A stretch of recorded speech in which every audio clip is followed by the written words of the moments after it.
বাংলাদেশের ফুটবল ইতিহাসে কাল হতে যাচ্ছে অনন্য এক অর্জনের দিন। প্রথমবারের মতো নারী এশিয়ান কাপের মূল মঞ্চে খেলবে আফ্রিদা ঋতুপর্ণারা। অস্ট্রেলিয়ার ওয়েস্টার্ন সিডনি স্টেডিয়ামে বাংলাদেশের প্রতিপক্ষ এই আসরের 9 বারের চ্যাম্পিয়ন চীন।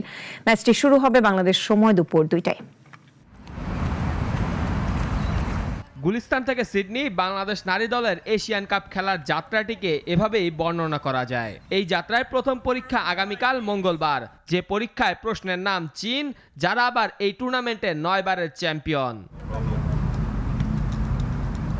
চীনের বিপক্ষে বাংলাদেশ এ যেন পুরাণের ডেভিড আর গলিয়াথের লড়াই। বাংলাদেশ কোচ পিটার বাটলারও সেভাবেই দেখছেন। একই সঙ্গে ম্যাচটির ঐতিহাসিক গুরুত্ব দেখছেন তিনি। এটি সম্ভবত বাংলাদেশের নারী ফুটবলের ইতিহাসে সবচেয়ে বড় বা ঐতিহাসিক ম্যাচ হতে যাচ্ছে। বাস্তবতা বোঝার জন্য বলছি, যাতে কোনো উচ্চাকাঙ্ক্ষা না করা হয়, তবে সামর্থ্যে সেরাটা দেওয়ার প্রতিশ্রুতি দিচ্ছি। প্রতিপক্ষ খুব বেশি শক্তিশালী হলে পিছিয়ে থাকা দলগুলো ডিফেন্সে বাস পার্ক করে, তবে বাংলাদেশের পরিকল্পনায় তেমন কিছু নেই।